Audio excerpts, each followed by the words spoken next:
Hello दोस्तों, आज हम लोग पढ़ेंगे पॉलिटी की क्लास 7th की जो एनसीईआरटी है उसका चैप्टर नंबर 7। इससे पहले हम लोगों ने 6 चैप्टर पॉलिटी कंप्लीट कर लिए हैं और ज्योग्राफी और हिस्ट्री की भी एनसीईआरटी की जो प्ले लिस्ट है वो बना के यूट्यूब में मैंने डाली हुई है, तो जिसको भी देखना है वहाँ से देख सकता है।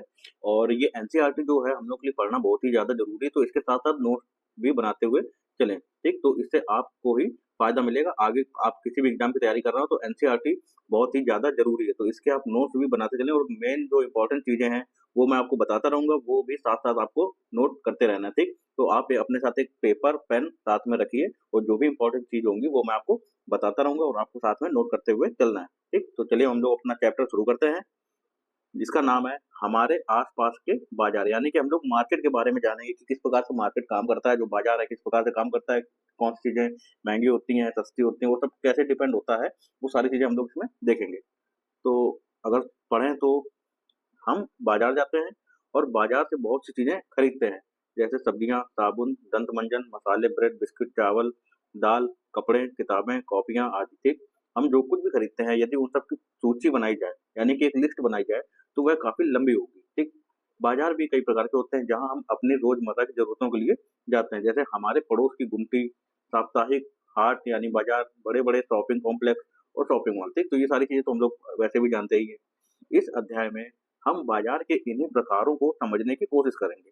यह जानने की कोशिश करेंगे कि यहाँ बेची जाने वाली चीजें खरीदारों तक कैसे आती हैं, ये खरीदार कौन है, ये बेचने वाले कौन है और इस सब के बीच कैसी और क्या समस्याएं सामने आती हैं। ठीक, तो हमारा चैप्टर शुरू होता है अब। यहाँ पे कुछ चित्र दिखाए गए हैं मार्केट में जिस प्रकार की चीजें मिलती हैं, तो यहाँ पे वही सब चित्र यहाँ पे दिए दिए गए हैं। आगे देखें, ये पूरी एक मार्केट है, ये मार्केट है। यहाँ पे देखिए ये कपड़ों की मार्केट है, ठीक? तो इस प्रकार के मार्केट में हम लोग देखते हैं, ठीक? यहाँ पे ये मोल भाव और लिस्ट वगैरह दी गई है, ठीक? ये सब हम लोग देख सकते हैं। तो आगे देखें, अब देखते हैं यहाँ साप्ताहिक बाजार, इसको हम लोग बाद में देखेंगे, पहले हम लोग ये देखते हैं, ठीक? साप्ताहिक बाजार का यह नाम ही इसलिए पड़ा है क्योंकि यह सप्ताह के किसी एक निश्चित दिन लगता है, ठीक? तो ये आपको साप्ताहिक बाजार का मतलब यहाँ से पता चल गया। इस साप्ताहिक बाजार में रोज खुलने वाली पक्की दुकानें नहीं होती हैं। व्यापारी दिन में दुकान लगाते हैं और शाम होने पर उन्हें समेट लेते हैं। अगले दिन वे अपनी दुकानें किसी और जगह पर लगाते हैं। देश भर में ऐसे हजारों बाजार लगते हैं और लोग इनमें अपनी रोजमर्रा की जरूरतों की चीजें खरीदने आते हैं। साप्ताहिक बाजारों में बहुत सी चीजें सस्ते दामों पर मिल जाती हैं। ऐसा इसलिए कि जो पक्की दुकानें होती हैं उन्हें अपनी दुकानों के कई तरह के खर्चे जोड़ने होते हैं। उन्हें दुकानों का किराया, बिजली का बिल, सरकारी शुल्क आदि देना पड़ता है। ठीक, तो यहाँ पे अगर आप एक कॉन्सेप्ट समझेंगे कि जो साप्ताहिक बाजार हैं उन वो उसके जो आइटम होते हैं वो क्यों सस्ते होते हैं और जो पक्की दुकानें होती हैं उनके आइटम क्यों महंगे होते हैं। ठीक, तो ये बेसिक चीज है जो आपको यहाँ पे समझनी है। आगे अगर देखें, इन दुकानों पर काम करने वाले कर्मचारियों की तनख्वाह भी इन्हीं खर्चों में जोड़नी होती है। साप्ताहिक बाजारों में बेची जाने वाली चीजों की को दुकानदार अपने घरों में ही जमा करके रखते हैं। इन दुकानदारों के घर के लोग अक्सर इनकी सहायता करते हैं, जिससे इन्हें अलग से कर्मचारी नहीं रखने पड़ते। साप्ताहिक बाजार में एक ही तरह के सामानों के लिए कई दुकानें होती हैं, जिससे उनमें आपस में प्रतियोगिता भी होती है। यदि एक दुकानदार किसी वस्तु के लिए अधिक कीमत मांगता है तो लोगों के पास ये विकल्प होता है कि वे अगली दुकानों पर वही सामान देख लें, जहां संभव है कि वही वस्तु कम कीमत में मिल जाए। ऐसी स्थितियों में खरीदारों के पास यह अवसर भी होता है कि वे मोल तोल करके भाव कम करवा सकें। ठीक, तो ये सारी जो हम लोगों ने चीजें, बेसिक चीजें हैं जो हम लोगों ने यहाँ पे समझी हैं एक बाजार के बारे में। अब हम लोग अगर देखें तो यहाँ पे दिया गया है, लोग साप्ताहिक बाजारों में क्यों जाते हैं, 3 कारण बताइए। ठीक, तो आपको ये 3 कारण यहाँ से आपको समझ में आ जाएंगे। दूसरी चीज, इन साप्ताहिक बाजारों में दुकानदार कौन होते हैं, बड़े व्यापारी इन बाजारों में क्यों नहीं दिखते। ठीक, साप्ताहिक बाजारों में सामान सस्ते दामों में क्यों मिल जाता है, ये भी हमने समझ लिया। एक उदाहरण देकर समझाइए कि लोग बाजारों में कैसे मोल तोल करते हैं। क्या आप ऐसी स्थिति के बारे में सोच सकते हैं जहां मोल तोल करना अन्यायपूर्ण होगा। ठीक, तो ये सारी चीजें आपको देखनी है। और यहाँ पे एक चीज बताई गई है कि समीर रेडीमेड वस्तुओं का एक व्यापारी। समीर साप्ताहिक बाजार का एक छोटा व्यापारी है। वह शहर के एक बड़े व्यवसायी से कपड़े खरीदता है और सप्ताह भर में 6 अलग-अलग जगहों के साप्ताहिक बाजारों में कपड़ों को बेचता है। समीर और दूसरे कपड़ा व्यापारी इकट्ठे आते जाते हैं। इसके लिए वे किराए की मिनी वैन लेते हैं, मतलब जो वैन होती है ना छोटी सी, उसमें वे वैन लेते हैं, उसमें कपड़े लगाते हैं, ले जाते हैं। उसके ग्राहक सामान्यतः आसपास के ग्रामीण होते हैं। तो दीपावली, पोंगल या ऐसे ही त्योहारों के मौकों पर वह अच्छा व्यवसाय कर लेते हैं। ठीक, तो जो पोंगल त्योहार है ये कहाँ मनाया जाता है? केरल में। ठीक, तो ये आपको ध्यान रखना है, केरल में मनाया जाता है और केरल का अब नाम जो हो गया वो है केरलम, नया नाम है केरल का केरलम। ठीक है, यहाँ देखें तो साप्ताहिक बाजारों का एक फायदा यह भी होता है कि जरूरत का सभी सामान एक ही जगह पर मिल जाता है। सब्जियों, कपड़ों, किराना सामान से लेकर बर्तन तक सभी चीजें यहाँ उपलब्ध होती हैं। अलग अलग तरह के सामान के लिए अलग अलग क्षेत्रों में जाने की जरूरत भी नहीं होती। लोग अक्सर उन बाजारों में जाना पसंद करते हैं जहाँ सामान के विविध विकल्प उपलब्ध हों। तो यहाँ पे हम लोगों को एक बात पता चलती है कि जो जो लोग होते हैं वो एक ही जगह पे सारी चीजें मिल जाएं इस प्रकार की मार्केट में जाना पसंद करते हैं, जहाँ पे उनको सब्जियां भी मिल जाए पास में ही, वहीं कपड़े भी मिल जाएं, फिर ऐसे ही बर्तन भी मिल जाए। तो अलग अलग चीजें अगर एक ही जगह मिल जाएंगे तो लोगों को इधर उधर जाने का जो खर्चा है, जो किराया है, जैसे कि कोई बाइक से जाएगा पेट्रोल उसमें लगेगा, कार से जाएगा उसमें लगेगा, तो वो सारा जो खर्चा है वो बच जाएगा, प्लस समय की भी बचत होगी। इसलिए लोग ज्यादातर चाहते हैं कि एक ही जगह पे सारी चीजें उपलब्ध हो जाएं। ठीक, आगे देखें मोहल्ले की दुकानें। ठीक, लोकल दुकानें तो हम लोग के मोहल्ले के आसपास होती हैं वो सब। हमने देखा कि साप्ताहिक बाजार हमें कई तरह का सामान उपलब्ध करवाते हैं। बहरहाल हम अन्य तरह के बाजारों से भी, ये हम लोग बाद में देखेंगे, सामान खरीदते हैं। ऐसी बहुत सी दुकानें हमारे मोहल्ले में भी होती हैं जो हमें कई तरह की सेवाएं और सामान उपलब्ध करवाती हैं। हम पास की डेयरी से दूध, किराना व्यापारी से तेल मसाले व अन्य खाद्य पदार्थ तथा स्टेशनरी के व्यापारी से कागज कलम या फिर दवाइयों की दुकान से दवाई भी खरीद सकते हैं। इस तरह की दुकानें अक्सर पक्की और स्थायी होती हैं, मतलब एक ही जगह होती हैं। इनका मतलब वहीं पे कोई कस्टमर या कोई भी ग्राहक आएगा तो उनकी दुकान में ही आएगा सीधे, और वो वहीं पे ही हैं, वो हमेशा वहीं रहेंगे। ठीक, तो ऐसा नहीं है कि वहां से हटा के कहीं दूसरी जगह लगा दी। ठीक, तो वो थे साप्ताहिक मार्केट में। अब हम लोग देखना जो पक्की दुकानें होती हैं वो मोहल्ले की दुकान, जबकि सड़क किनारे फुटपाथ पर सब्जियों के कुछ छोटे दुकानदार, फल विक्रेता और कुछ गाड़ी मैकेनिक आदि भी दिखाई देते हैं। पड़ोस की दुकानें कई अर्थों में बहुत उपयोगी होती हैं। हमारे घरों के करीब तो वे होती ही हैं, और हम सप्ताह के किसी भी दिन और किसी भी समय इन दुकानों पर जा सकते हैं। सामान्यतः दुकानदार और खरीदार एक दूसरे से परिचित भी हो जाते हैं, और दुकानदार ग्राहकों के लिए उधार भी देने को तैयार होते हैं। ठीक, तो ये सारी चीजें तो हम लोग को पहले से ही पता है इसके बारे में। तो आगे हम लोग अगर देखें तो यहाँ पे ये जो चीज दी गई है, सुजाता और कविता एक दिन अपने मोहल्ले की दुकान से किराने का कुछ सामान खरीदने पहुंची। वे इस दुकान पर अक्सर खरीदारी के लिए आती हैं। आज यहाँ भीड़ थी। दुकान मालकिन दो सहायकों की मदद से दुकान का काम संभाल रही थी। जब सुजाता और कविता दुकान के अंदर पहुंची तो सुजाता ने दुकान मालकिन को जरूरत के सामान की सूची बोलकर लिखवा दी। ठीक, वे इनकी सूची के अनुसार सामान तोलने और पैक करवाने के लिए अपने कर्मचारियों को निर्देश देने लगी। इस बीच कविता चारों तरफ नजर दौड़ा रही थी। ठीक, तो एक जो एक कहानी के रूप में इसको समझाने की कोशिश की गई, तो इसको भी ध्यान से समझना है, ऐसा नहीं कि इसको इग्नोर कर दें और हटा दें। ये बहुत ही सिंपल भाषा में बहुत ही गहरी चीज समझाने वाली ये सब कहानियां होती हैं, तो इनको जरूर समझना है। बाएं हाथ की सबसे ऊपरी शेल्फ पर अलग अलग ब्रांड की साबुन की टिकिया रखी थी। दूसरी शेल्फों पर दंतमंजन, टेल्कम पाउडर, शैम्पू, बाल के तेल आदि रखे थे। अलग अलग ब्रांड के और अलग अलग रंगों में सजे सामान मन लुभा रहे थे। फर्श पर कुछ बोरे पड़े हुए थे। सारा सामान तोलने और बांधने में करीब 20 मिनट लग गए। फिर सुजाता ने अपनी नोटबुक सामने कर दी। दुकान मालकिन ने नोटबुक में 3,000 की संख्या दर्ज की और वापस कर दी। उसने अपने बड़े रजिस्टर में भी यह संख्या लिखकर रख ली। अब सुजाता अपने भारी थैले लेकर बाहर निकली। अगले महीने के पहले हफ्ते में उसके घर से दुकान का हिसाब चुका दिया जाएगा। ठीक, अब इससे हमको ये समझ में आया कि 3,000 जो जो रुपए का जो सामान था उसको पैसे चुकाए नहीं गए। इसका मतलब जो आसपास की जो दुकान थी वो जानते थे, मतलब मोहल्ले की दुकान थी तो आपस में लोग एक दूसरे से परिचित थे। और 3,000 रुपए उसने जो है एक प्रकार से एक खाता बना देते हैं, अकाउंट बना देते हैं जिसमें डायरी टाइप की होती है, उसमें लिख के रख लेते हैं कि भाई 3,000 रुपए हो गए, अब अगले महीने इसको चुकाया जाएगा। ठीक, तो इस तरीके से हिसाब किताब मोहल्ले की दुकान या आसपास दुकान में चलता है। तो आगे हम लोग देखें, अब यहाँ पे इस चीज से रिलेटेड क्वेश्चन दिया गया है कि सुजाता नोटबुक लेकर दुकान क्यों गई? क्या ये तरीका उपयोगी है? क्या इसमें कोई समस्या भी आ सकती है? ठीक, तो ये आपको जो है इस पे विश्लेषण करना है, आपको इस पे सोचना है, विचार करना है कि क्या क्या समस्या आ सकती है, ये तरीका उपयोगी है कि नहीं है, ये आपको सोचना है इस पे। ठीक, तो आप इस पे लिख भी सकते हैं, एक आंसर राइटिंग भी इस पे हो सकती है, तो कम से कम 50 शब्दों में इसको आप लिखने की कोशिश भी जरूर करें। ठीक, बहुत ही सिंपल सी चीज है, अगर आप यहाँ से शुरू करेंगे तो आंसर राइटिंग भी आपकी बहुत ही अच्छी हो जाएगी। आगे देखें, आपके मोहल्ले में अलग-अलग प्रकार की कौन सी दुकानें हैं, आप उनसे क्या-क्या खरीदते हैं? ठीक, तो ये तो नॉर्मल हो गया। सड़क किनारे की दुकानों या साप्ताहिक बाजार में मिलने वाले सामान की तुलना में पक्की दुकानों से मिलने वाला सामान महँगा क्यों होता है? इस पे भी आप एक अच्छा-सा आंसर तैयार कर सकते हैं। ठीक, जितनी भी आपने अभी तक पढ़ा है, जो समझा है, उससे आपको आइडिया हो गया होगा, लेकिन उसको अपने शब्दों में और किस प्रकार से आंसर को लिखा जाता है, वो आपको यहाँ से सीखना होगा। ठीक, यहाँ पे अगर आप लिखना सीखेंगे तो आपको धीरे-धीरे बहुत ही अच्छी पकड़ बन जाएगी आंसर लिखने में। तो आप यहाँ पे ज़रूर तैयार करें इसको इग्नोर बिल्कुल भी नहीं करना, बहुत ही ज़्यादा ज़रूरी है ये। ठीक, तो ये बिल्कुल की है आपकी की। ठीक, एनसीईआरटी को बिल्कुल भी इग्नोर नहीं करना, बहुत ही ज़्यादा ज़रूरी है। अगर आप यहाँ से शुरू करते हैं, ठीक, तो आपको आगे आने वाले समय में जब भी आप कोई आंसर राइटिंग लिखना पड़ेगा या पीसीएस में, मेंस में या यूपीएससी मेंस में, तो आपको ये सारी चीज़ें बहुत ही काम आएँगी क्योंकि आपकी इतनी ज़्यादा प्रैक्टिस हो चुकी होगी। ठीक है, आगे हम लोग देखें, यहाँ तक हम लोगों ने पढ़ लिया था। और यानी कि आज खरीदे गए सामान का भुगतान बाद में भी करने की सुविधा होती है। जैसा कि सुजाता के उदाहरण में हमने देखा है, ठीक? तो जो खरीदे गए सामान का भुगतान बाद में भी कर सकते हैं, तो ये हम लोगों ने देख लिया था। और आपने ध्यान दिया होगा कि हमारे पड़ोस में भी कई तरह के दुकानदार होते हैं। कुछ तो पक्की दुकानों वाले होते हैं और कुछ सड़क किनारे दुकानें सजाकर सामान बेचते हैं, ठीक?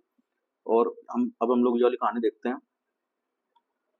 अंजल मॉल एक 5 मंजिला शॉपिंग कॉम्प्लेक्स है। अब यहाँ पे मॉल के बारे में बताया जा रहा है, ठीक? कविता और सुजाता इसमें लिफ्ट से ऊपर जाने और नीचे आने का आनंद ले रही थी। यह कांच की बनी लगती थी और वे इसमें से बाहर का नजारा देखती हुई ऊपर नीचे जा रही थी। ठीक, तो लिफ्ट में हम लोगों ने मॉल में देखा होगा कि कांच की लिफ्ट होती है जिससे कि बाहर का नजारा भी बाहर के लोग भी देख सकते हैं। उन्हें यहाँ आइसक्रीम, बर्गर, पिज्जा आदि खाने की चीजें, घरेलू उपयोग का सामान, चमड़े के जूते, किताबें आदि तरह तरह की दुकानों को देखना चमत्कृत कर रहा था। मतलब कि उनको आश्चर्यचकित लग रहा था कि एक ही जगह पे इतने सारे दुकानें कैसे हैं, वो भी इतनी सुंदर सुंदर दुकानें। मॉल के तीसरे तल पर यानी कि तीसरे फ्लोर पर घूमते हुए वे दोनों एक ब्रांडेड रेडीमेड कपड़ों की दुकान में पहुंच गईं। सुरक्षा कर्मचारी ने उन्हें कुछ इस तरह देखा कि वह इन्हें रोक देना चाहता हो, परंतु उसने कुछ कहा नहीं। उन्होंने कुछ कपड़े और उन पर लगी कीमत की पर्चियां देखी। एक भी कपड़ा 3,000 रुपए से कम का नहीं था। यह कीमत साप्ताहिक बाजार के कपड़ों की तुलना में लगभग 5 गुना अधिक थी। सुजाता कविता से फुसफुसाती हुई बोली, मैं तुम्हें एक दूसरी दुकान पर ले चलूंगी जहाँ अच्छी किस्म का कपड़ा ज्यादा ठीक दामों पर मिल जाएगा। ठीक, तो यहाँ पे सीखने को मिलता है कि किस प्रकार से मॉल वगैरह में चीजें इतनी महंगी होती हैं क्योंकि उनको अपना खर्चा वगैरह भी निकालना होता है, वहाँ पे किराया भी देना है, वहाँ पे एसी खर्चा, बिजली खर्चा, हर चीज का देना है, इस वजह से कीमतें भी ज्यादा होती हैं। लेकिन बाकी लोगों को पता होता है कि इसी कीमत पे हमें अच्छा से अच्छी चीज मिल जाएगी और उससे कम कीमत में भी मिल जाएगी। वही यहाँ पे समझाने की कोशिश की गई, तो ये आपको समझ में आ गया होगा। आगे अगर देखें, आप क्या सोचते हैं सुरक्षा कर्मचारी ने सुजाता और कविता को अंदर जाने से रोकना क्यों चाहा होगा?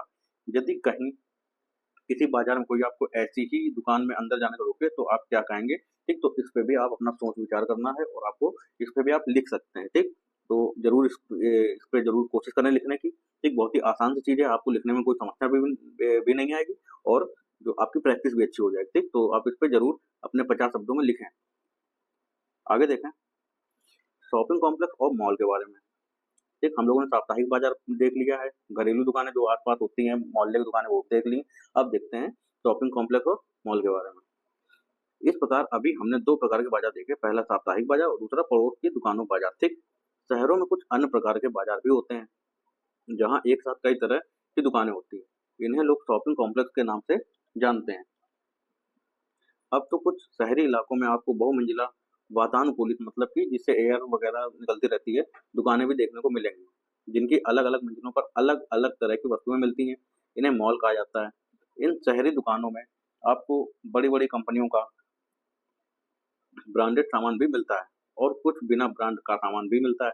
विज्ञापन वाले अध्याय में आपने पढ़ा था कि ब्रांडेड सामान जिसे कंपनियां बड़े-बड़े विज्ञापन देकर और क्वालिटी के दावे करके बेचती हैं, महंगा होता है।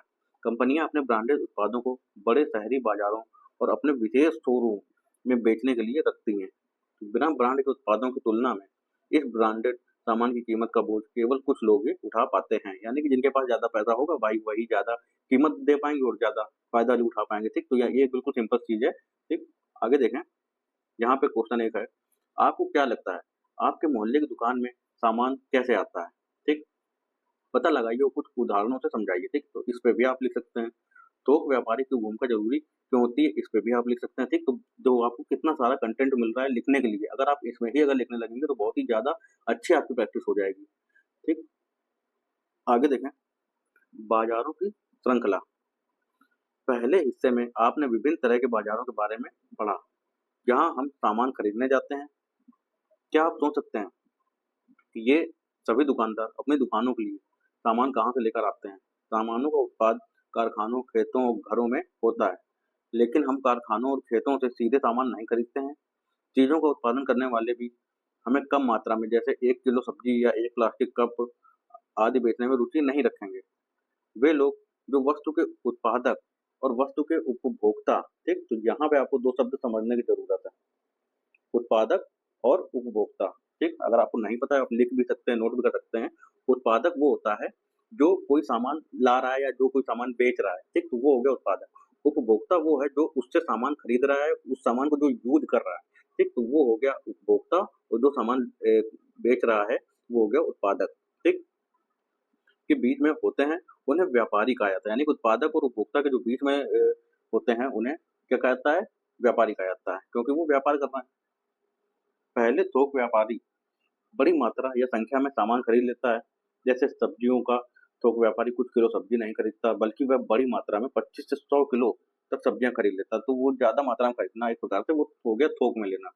इन्हें वह दूसरे व्यापारियों को बेचता है। यहाँ खरीदने वाले और बेचने वाले दोनों व्यापारी होते हैं। व्यापारियों की लंबी श्रृंखला का वह अंतिम व्यापारी जो अंततः वस्तुएं उपभोक्ता को बेचता है, खुदरा या फुटकर व्यापारी कहलाता है। ठीक, तो ये यहाँ पे आपको जो डेफिनेशन है वो पता चल गई कि खुदरा या फुटकर व्यापारी क्या होता है। वो बहुत ही अच्छी डेफिनेशन मिल गई आपको कि व्यापारियों की लंबी श्रृंखला का वह अंतिम व्यापारी, यहाँ से देखें, ठीक, व्यापारियों की लंबी श्रृंखला का वह अंतिम व्यापारी जो अंततः वस्तुएं उपभोक्ता को बेचता है, उसको बोलते हैं खुदरा या फुटकर व्यापारी। ठीक, तो ये आप नोट करके लिख भी सकते हैं अगर आपको याद ना रहे।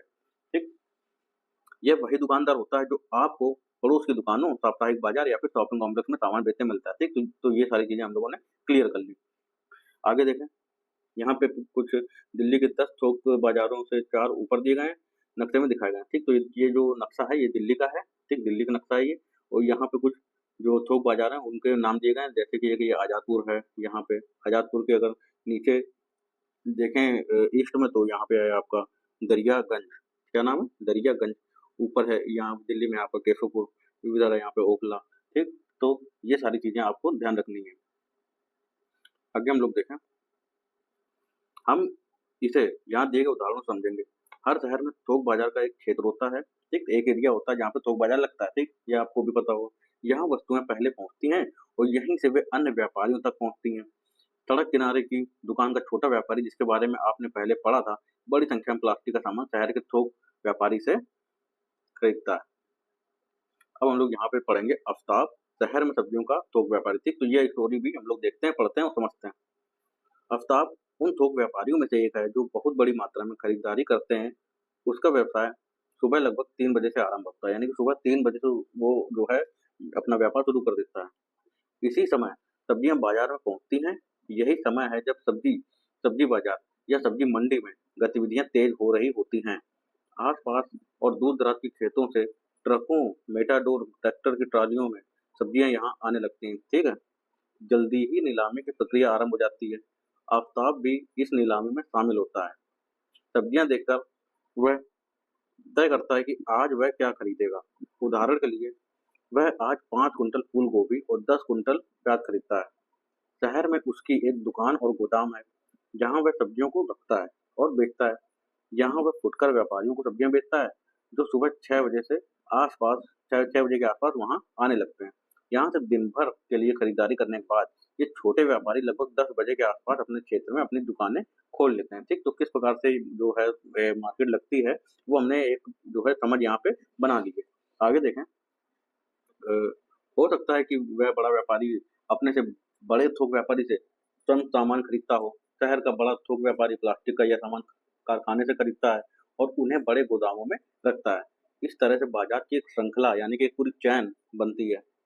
जब हम एक सामान खरीदते हैं, तब हम यह ध्यान नहीं देते कि वह सामान किस किस के पास से सफर करता हुआ हम तक पहुंचता है। ठीक, तो यहाँ पे हम लोग पता लगे कि कैसे यहाँ पे सामान पहुंचा है। आगे अगर देखें, हर जगह बाजार, ये क्या है? हमने देखा कि अलग-अलग जगहों पर तरह-तरह के बाजार हैं, जहाँ तरह-तरह की वस्तुएं खरीदी बेची जाती हैं। ये बाजार अपनी-अपनी जगहों और समय पर अपनी तरह से काम करते हैं। कई बार तो यह भी आवश्यक नहीं होता है कि आप सामान खरीदने के लिए बाजार जाएँ। अब तो तरह-तरह के सामान के लिए फ़ोन या इंटरनेट पर भी ऑर्डर दे दिए जाते हैं। ठीक, जैसे कि हम लोग ऑनलाइन सामान मँगा लेते हैं, उस तरीके से सामान आपके घर तक पहुँचा दिया जाता है। आपने देखा होगा कि नर्सिंग होम और डॉक्टर की क्लिनिक में भी कुछ कंपनियों के प्रतिनिधि अपना सामान बेचने का कार्य कर रहे होते हैं। इस तरह हम देखते हैं कि बेचना खरीदना कई तरीकों से चलता रहता है। ये जरूरी नहीं है कि वह केवल बाजार की दुकानों से ही होता है। ठीक, तो ये जो है ये एग्जाम्पल है कि किस किस प्रकार से सामान को बेचा और खरीदा जाता है। कि अगर कोई मेडिकल का सामान है तो जाहिर सी बात है कोई डॉक्टर से ही सलाह करके लेगा, इसलिए जो कंपनियां डॉक्टर को अप्रोच करती हैं कि उनके पास ये सामान रहे और जो भी मरीजों को या किसी को भी जरूरत हो तो उन डॉक्टर की सलाह से वहां पे बेच दिया जाए। ठीक, तो ये भी एक बेचने का तरीका है। आगे देखें, ये तो बाजार के वे रूप हैं जो हमें सीधे तौर पर दिखाई देते हैं। ऐसे भी कुछ बाजार होते हैं जिनके बारे में हमारी जानकारी कम ही होती है, क्योंकि यहाँ बिकने और खरीदी जाने वाली चीजें हम सीधे प्रयोग नहीं करते। जैसे एक किसान अपनी फसल की पैदावार बढ़ाने के लिए कुछ खाद और उर्वरकों का इस्तेमाल करता है। ये उर्वरक वह शहर की कुछ खास दुकानों से खरीदता है, जहाँ खाद के कारखानों से माल मंगाया जाता है। एक कारखाने द्वारा इंजन, गियर, पेट्रोल टंकियां, एक्सेल, पहिए आदि अलग-अलग कारखानों से खरीदे जाते हैं। परंतु इस सबसे बेखबर हम कार के शोरूम के अंतिम उत्पाद कार को ही देखते हैं। सभी चीजों के बनाने और बेचने की ऐसी ही कहानी होती है। यहाँ पे अगर हम लोग देखें, यहाँ दिया गया शहरी क्षेत्रों के लोग इंटरनेट के जरिए घर से बाहर कदम रखे बिना ही बाजार में प्रवेश कर लेते हैं और वे अपने क्रेडिट कार्ड से ऑनलाइन खरीदारी कर लेते हैं। ठीक, तो यहाँ पे यही दिखाया जा रहा है कि किस प्रकार से क्रेडिट कार्ड से शॉपिंग की जा रही है। यहाँ पे भी एक दिया गया है कि एक कारखाने में जोड़ी जा रही है कार, मतलब कि कार के भी पार्ट होते हैं वो अलग अलग जगहों पर बनाए जाते हैं, अलग अलग कंपनियों में बनाए जाते हैं। ठीक, तो इस प्रकार से, और लेकिन हम लोग सीधे सिर्फ कार ही देखते हैं। आगे देखें, बाजार और समानता। इस अध्याय में हमने अपने आसपास के कुछ बाजारों पर नजर डाली। हमने साप्ताहिक बाजार से लेकर शॉपिंग कॉम्प्लेक्स तक की दुकानों और दुकानदारों को देखा। इन दोनों दुकानदारों में बड़ा अंतर है। एक छोटी पूंजी से व्यवसाय करने वाला दुकानदार है, जबकि दूसरा अपनी दुकान के लिए बड़ी पूंजी खर्च कर सकता है। इनकी आमदनी भी अलग अलग होती है। साप्ताहिक बाजार का छोटा दुकानदार शॉपिंग कॉम्प्लेक्स के व्यापारी की तुलना में बहुत कम लाभ कमा पाता है। इसी तरह खरीदारों की भी अलग अलग स्थितियां हैं। ऐसे बहुत से लोग हैं जो सबसे सस्ता मिलने वाला सामान भी खरीद पाने की स्थिति में नहीं है, जबकि दूसरी ओर लोग मॉलों में महंगी खरीदारी करने में व्यस्त रहते हैं। इस तरह कुछ हद तक अन्य कारणों के अलावा हमारी आर्थिक स्थिति ही यह तय करती है कि हम किन बाजारों में खरीदार या दुकानदार हो सकते हैं। ठीक, तो ये आर्थिक स्थिति पे भी निर्भर है। यहाँ पे भी एक मॉल का चित्र दिया गया है। ऐसे मॉल ब्रांडेड और महंगी वस्तुएं बेचते हैं। ठीक, यहाँ देख सकते हैं। और यहाँ पे बहुत ही इंपॉर्टेंट चीज दी गई है, इसको आपको नोट कर लेना है। इससे पहले भी हम लोगों ने एसडीजी जो गोल हैं, सस्टेनेबल डेवलपमेंट गोल, वो हम लोग नोट करते हुए चले हैं। तो आपको गोल नंबर जो 12 है वो देखना है। ये क्या है? Responsible consumption and production. ठीक, इसको आपको जरूर लिख लेना। सतत विकास लक्ष्य 12, जिम्मेदारी से उपभोग और उत्पादन, ये आपको लिख लेना है हिंदी इंग्लिश दोनों में। आगे देखें, बहुत ही ज्यादा इंपॉर्टेंट है, एग्जाम में भी पूछा जाता है और नंबर के साथ पूछा जाता है कि गोल नंबर 12 में क्या है। ठीक, डायरेक्ट हमने सामान के उत्पादन से लेकर हम तक पहुंचने से बनने वाली बाजारों की श्रृंखला को समझा। इस श्रृंखला से ही यह संभव होता है कि एक जगह उत्पादित होने वाला सामान लोगों के लिए हर जगह उपलब्ध हो जाए। वस्तुओं के बिकने से वस्तुओं का उत्पादन सीधे जुड़ा होता है। बनी हुई चीजों के बिकने से ही लोगों को रोजगार मिलता है और उत्पादन भी बढ़ाया जाता है। परंतु क्या इससे श्रृंखला के प्रत्येक स्तर पर लाभ के समान अवसर मिलते हैं? आगे एक कमिट की कहानी अध्याय में हम इस सवाल को समझने का प्रयास करेंगे। ठीक, तो यहाँ पे हम लोगों का चैप्टर होता है समाप्त। इस चैप्टर को हमने बहुत ही अच्छे तरीके से कंप्लीट किया है। ठीक, तो आपको भी इसमें जो भी चीजें हमने सीखी हैं उसको अच्छे से समझना है और जो भी नोट करने वाली चीज हो उसको नोट जरूर करना है और जो इम्पोर्टेंट चीज हो उनको भी आपको अलग से अंडरलाइन करते हुए चलना है। ठीक, तो आपको जो एग्जाम है वो उसमें भी मदद करेगा, आपकी समझ भी डेवलप करेगा और आप बाकी लोगों से एकदम आगे ही रहोगे, क्योंकि आपको जो बेस है और जो भी एक बेसिक चीजें जो जानकारी होती हैं जो लोग नहीं पढ़ते हैं नहीं समझते हैं वो आपको यहाँ पे पूरी ही कंप्लीट मिल रही है। और यहाँ पे कुछ अभ्यास प्रश्न दिए गए हैं। एक फेरी वाला किस दुकानदार से कैसे भिन्न है? ठीक, तो ये आप लिख के ट्राई कर सकते हैं। यहाँ पे आपको साप्ताहिक बाजार और शॉपिंग कॉम्प्लेक्स में अंतर एक प्रकार से दे दिया गया है कि क्या क्या वस्तुएं बेची जा सकती हैं। यहाँ पे वस्तुओं को मूल दोनों बताना है, ये सब हम लोगों ने समझ लिया है। ग्राहक क्या होगा, विक्रेता क्या होगा। ठीक, और यहाँ पे दिया गया है, स्पष्ट कीजिए कि बाजारों की श्रृंखला कैसे बनती है, इससे किन उद्देश्यों की पूर्ति होती है। ये आप बहुत ही अच्छा क्वेश्चन है ये इस चैप्टर का, और आप लिख के भी इसको जरूर ट्राई करना। ठीक, लिख के अगर आप इसको ट्राई करेंगे बहुत ही अच्छा आपके अंदर कॉन्फिडेंस बढ़ेगा और आप आंसर राइटिंग करने में जो है बहुत ही अच्छा एक काबिलियत हासिल कर लेंगे, जो कि अच्छे-अच्छे लोग नहीं कर पाते हैं। ठीक, तो आपको ये ज़रूर यहाँ पे लिखना है, आंसर इसका लिखना है और खुद ही देखना है कि क्या ये आंसर सही है कि नहीं सही है। क्योंकि आपकी इससे एक प्रकार से हैबिट बनेगी, जो कि आगे के लिए बहुत ही सही है। सब लोगों को बाजार में किसी भी दुकान पर जाने का समान अधिकार है। क्या आपके विचार से महँगे उत्पादों दुकानों के बारे में यह बात सत्य है? ये भी बहुत ही अच्छा क्वेश्चन है, इस पे भी आप आंसर लिख के देख सकते हैं। बाजार में जाए बिना भी खरीदना और बेचना हो सकता है, उदाहरण देकर इस कथन की व्याख्या कीजिए। इस पे भी आप एक आंसर तैयार कर सकते हैं। ठीक, तो 50-50 जो है शब्दों में आप ये आंसर तैयार कर सकते हैं आराम से। आगे देखें, शब्द संकलन है, कुछ साप्ताहिक बाजार क्या है, मॉल क्या होते हैं, थोक क्या होता है, बाजार श्रृंखला क्या होती है, तो इसका आप अगर चाहें तो स्क्रीनशॉट ले सकते हैं। बाकी सारी चीज़ें हम लोगों ने समझ ली है। ठीक, तो यहाँ पे हम लोग का चैप्टर होता है समाप्त। अब मिलेंगे अगले चैप्टर में, तब तक के लिए धन्यवाद।